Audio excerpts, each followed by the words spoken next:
ونشهد أن سيدنا وسندنا وإمامنا محمد المصطفى اللهم صل على محمد وعلى آل محمد كما صليت على إبراهيم وعلى آل إبراهيم إنك حميد مجيد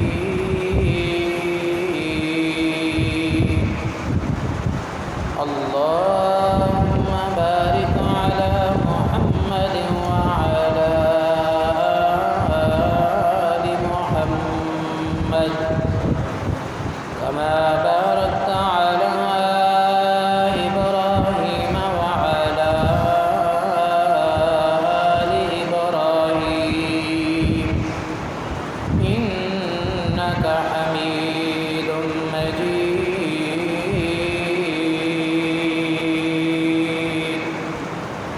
رب اشرح لي صدري ويسر لي أمري واحلل عقدة من لساني يفقهوا قولي اللهم رب زدني علما رب زدني علما رب زدنا علما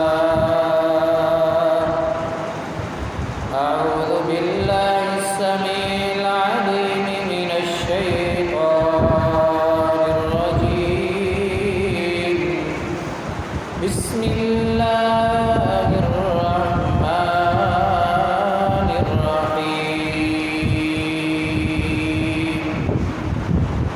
ونجيناه ولوطا إلى الأرض التي باركنا فيها للعالمين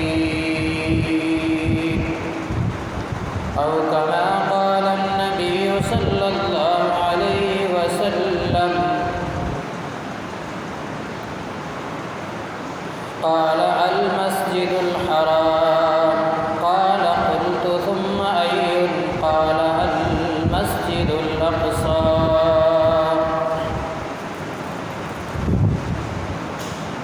ہر قسم کی حمد و ثنا تعریفات تمہیدات اللہ تبارک و تعالیٰ کے لیے خاص ہے۔ کروڑوں درود و سلام محمد مجتبیٰ محمد مصطفیٰ صلی اللہ علیہ وسلم کی ذات گرامی پر۔ اللہ تبارک و تعالیٰ کا یہ بہت بڑا احسان ہے کہ اللہ تبارک و تعالیٰ نے ہمیں مسلمان بنایا، اور پھر ہمیں اللہ کا بہت زیادہ شکر ادا کرنا چاہیے کہ اللہ تبارک و تعالیٰ نے ہمیں یہ وطن عزیز پاکستان جیسا بہترین پرامن ملک عطا فرمایا۔ ہم اپنی ہر عبادت خوشی کے ساتھ نڈر ہو کر بلا خوف و خطر اپنی ہر عبادت کر رہے ہیں، اپنی آزادی میں اپنی زندگی جی رہے ہیں۔ یہ اللہ تبارک و تعالیٰ کا بہت بڑا احسان ہے ہمارے۔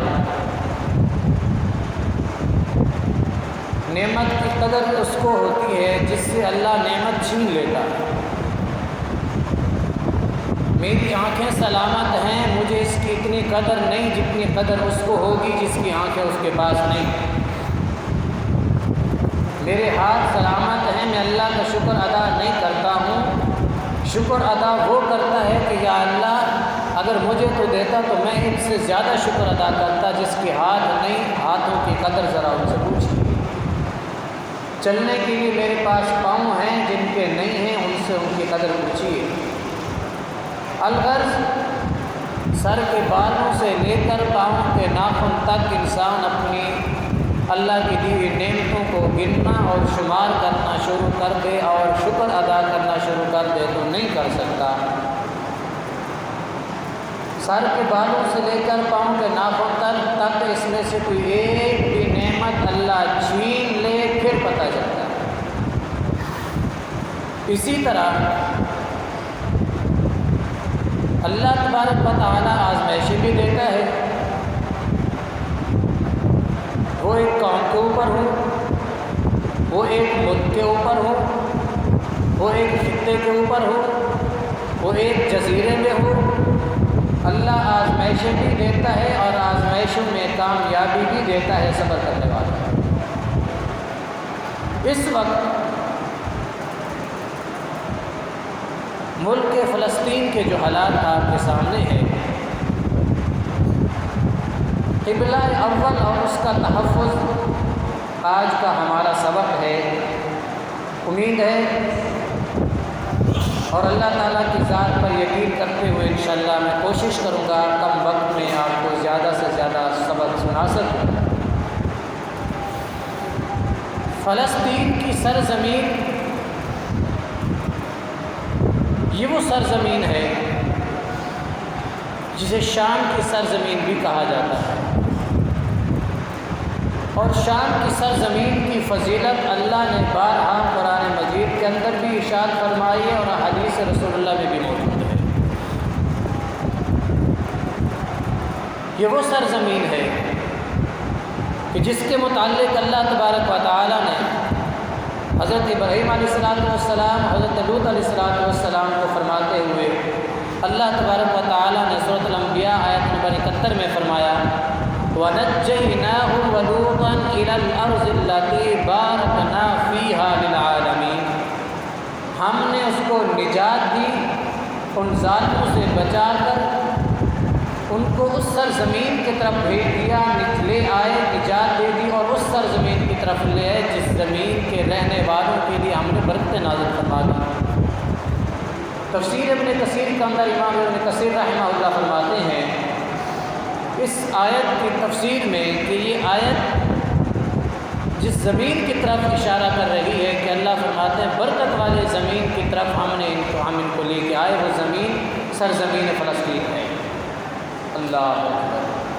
اور سیدنا حضرت ابو ذر رضی اللہ تعالی عنہ اللہ کے نبی صلی اللہ علیہ وسلم سے سوال کرتے ہیں، صحیح البخاری کے اندر حدیث موجود ہے اور صحیح مسلم کے اندر بھی حدیث موجود ہے کہ میں نے اللہ کے نبی صلی اللہ علیہ وسلم سے پوچھا کہ ای مسجد وضع فی الارض اول، اللہ کے نبی وہ کون سی مسجد ہے جو سب سے پہلے تعمیر کی گئی اللہ کی زمین پر؟ اللہ کے نبی صلی اللہ علیہ وسلم نے فرمایا المسجد الحرام۔ وہ کون سی مسجد ہے؟ مسجد حرام۔ قلت فرمائی اللہ کے نبی اس کے بعد کون سی مسجد ہے جو اس کے بعد تعمیر کی گئی؟ اللہ کے نبی صلی اللہ علیہ وسلم نے فرمایا المسجد الاقصی۔ کون سی مسجد ہے؟ اور یہ مسجد اقصی کس سرزمین پر ہے؟ فلسطین کی سرزمین پر۔ میں نے پوچھا اللہ کے نبی ان دونوں کے بننے کے درمیان کا عرصہ کتنا ہے؟ اللہ کے نبی صلی اللہ علیہ وسلم نے فرمایا 40 سنۃ، کتنے سال کا عرصہ ہے؟ 40 سال۔ ان دونوں کے درمیان کا وقفہ کتنا ہے؟ اگرچہ اس کے اندر مختلف اقوال ہیں، صحیح بخاری کے حدیث کی روح سے اللہ کے نبی صلی اللہ علیہ وسلم نے فرمایا 40 سال کا عرصہ ہے۔ تو یہ سرزمین شام کی سرزمین، اور اسی سرزمین کے متعلق جب موسیٰ علیہ السلام نے اپنی قوم کو کیا کہا؟ یا قوم ادخلوا الارض المقدسۃ التي كتب الله لكم ولا ترتدوا على ادباركم فتنقلبوا خاسرین۔ اللہ آپ کو یہ حکم دے رہے ہیں کہ اس سرزمین میں داخل ہو جاؤ اور وہاں کے لوگوں سے لڑائی کر کے، جہاد کر کے، قتال کر کے فلسطین کی سرزمین پہ حکومت کرو۔ کتب اللہ لکم، اللہ نے یہ زمین تمہارے لیے لکھ دی ہے۔ اس آیت مبارکہ میں بھی سرزمین فلسطین جسے شام کی زمین کہا جاتا ہے، اس آیت کے اندر اس زمین کی بھی فضیلت معلوم ہوتی ہے۔ بنی اسرائیل کو اللہ نے یہ حکم دیا، کاتب اللہ لکم، اللہ نے آپ کے لکھ دیا، پر یہ ان کی بدبختی ہے کہ انہوں نے اس کو اپنایا نہیں۔ قالوا یا موسیٰ ان فیہا قوما جبارین انا لن ندخلها حتی یخرجوا منها فإن یخرجوا منها فإنها داخلون۔ اللہ نے کہا جاؤ عزت کی شہادت کی موت پالو اور پھر اس سرزمین کے مالک بن جاؤ۔ انہوں نے کیا کہا؟ ان فیہا قوما جبارین، موسیٰ علیہ السلام کو کہا ہمارے بس کی بات نہیں ہے، ہم نہیں جا رہے، اس سرزمین کے لوگ بڑے ظالم ہیں، ہم اس وقت تک اس میں داخل نہیں ہوں گے جب تک وہ چھوڑ کے نہ چلے جائیں۔ معلوم ہوا یہ فلسطین کی سرزمین اللہ نے صرف ہمارے لیے نہیں، امت محمدیہ کے لیے نہیں، بلکہ میں یوں کہوں مختلف احادیث کے اندر اس کی وضاحت موجود ہے کہ یہ سرزمین، یہ وہ سرزمین ہے کہ جس سرزمین کے اندر اکثر انبیاء علیہ السلام اس شام کی سرزمین پر مبعوث فرمائے گئے۔ اس سے بڑی کوئی فضیلت ہو سکتی ہے؟ اس زمین کی جس کے اوپر بیٹھ کر ابھی ہم جمعہ نماز ادا کر رہے ہیں، ہے تو یہ بھی زمین کہ نہیں؟ ہے یہ بھی زمین۔ آج سے 25 سال پہلے چلے جائیں یہ زمین تھی، یہاں لوگ چپلیں پہن کے آتے تھے، یہاں لوگ چپلیں پہن کے آتے تھے، یہاں جھاڑی ہوں گی، یہاں کسی کا گھر ہوگا، یہاں واش روم ٹائلٹ سب کچھ بنا ہوا ہوگا، لیکن یہ زمین بدلی ہے، رب کا گھر بنا ہے۔ اب یہاں چپل پہن کے کوئی آ سکتا، یہاں اس کے اوپر کوئی واش روم کرنے کی اجازت ہے؟ تو یہ سرزمین، یہ زمین بدلی ہے، اس کی فضیلت بدلی ہے، اس کا مقام بدلا ہے، اس کا مرتبہ بدلا ہے کہ اللہ کے گھر بننے سے بدلا ہے۔ فلسطین کی سرزمین کو رب نے فضیلت دی ہے باقی زمینوں سے، تو اس فضیلت کی سب سے پہلا اس کا اعزاز کیا ہے کہ اکثر انبیاء اس زمین پر مبعوث فرمائے گئے۔ یہاں تک نہیں بلکہ دیگر انبیاء ہجرت کر کے اس سرزمین فلسطین میں تشریف لائے، جس میں سیدنا ابراہیم علیہ السلام ہے، سیدنا داؤد علیہ السلام ہے اور باقی انبیاء ہیں۔ طبرانی کے اندر بلکہ حدیث موجود ہے کہ اللہ تبارک و تعالیٰ نے داؤد علیہ السلام کو حکم دیا اس مسجد اقصیٰ کو تیار کریں، اور آدھی تیار کرنے کے بعد فرمایا باقی حصہ سلیمان علیہ السلام تیار کریں۔ سلیمان علیہ السلام کون ہے؟ داؤد علیہ السلام کے بیٹے ہیں۔ داؤد علیہ السلام بھی نبی، سلیمان علیہ السلام بھی نبی۔ داؤد علیہ السلام بھی بادشاہ جن کے پاس دولت لونڈی کی قسم کی تھی، اتنی دولت اللہ نے عطا فرمائی تھی، اور سلیمان علیہ السلام بھی نبی اور بادشاہ جس کے تابع رب نے ہواؤں کو کر دیا، فضاؤں کو کر دیا، پرندوں کی بولیوں کو ان کے تابع کر دیا، سب کی بولی سمجھ۔ تو اس سرزمین کی یہ فضیلت ہے کہ اکثر انبیاء اس میں مبعوث فرمائے گئے اور اکثر انبیاء ہجرت کر کے اس کے اندر تشریف لائے۔ تو میں عرض کر رہا تھا کہ جہاں باقی انبیاء تشریف لائے وہاں اللہ تبارک و تعالیٰ نے بنی اسرائیل کی قوم کو بھی یہ اعزاز بخشا کہ جاؤ اس سرزمین پہ حکومت کرو۔ انہوں نے کہا ہم اس میں نہیں جا رہے، حتیٰ یخرجوا منہا فإن یخرجوا منہا فإنہا داخلون، یہ چلے جائیں، ان کو نکال دیا جائے پھر ہم جائیں۔ اللہ، بہرحال یہ اس کی فضیلت اللہ تبارک و تعالیٰ نے قرآن مجید میں بارہا جگہوں پر فرمائی۔ ابراہیم علیہ السلام کے متعلق، لوط علیہ السلام کے متعلق، اور اسی طرح وَلِسُلَيْمَانَ الرِّيحَ عَاصِفَةً تَجْرِي بِأَمْرِهِ إِلَى الْأَرْضِ الَّتِي بَارَكْنَا فِيهَا، سورۃ الانبیاء آیت نمبر 81 میں حضرت سلیمان علیہ السلام کے متعلق اللہ تبارک و تعالیٰ فرماتے ہیں کہ ہم نے تیز ہوا کو کس کے تابع کر دیا؟ سلیمان علیہ السلام کے تابع کر دیا، اور جو ان کے حکم سے اس سرزمین شام کی طرف چلتی تھیں جس میں ہم نے برکت رکھی تھی، وہ ہوائیں وہ فضائیں اس شام کی سرزمین پہ چلنے والی ہوائیں اور فضائیں کس کے تابع کر دی؟ سلیمان علیہ السلام کے تابع. یہ وہ سرزمین ہے.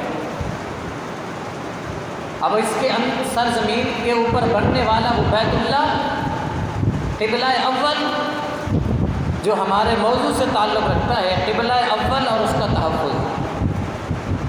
یہ وہ قبلہ اول ہے جس کی طرف اللہ کے نبی صلی اللہ علیہ وسلم نے چہرہ اقدس کر کے نمازیں پڑھی ہیں اور اس کے ساتھ ساتھ اللہ سے دعائیں بھی کرتے رہے ہیں.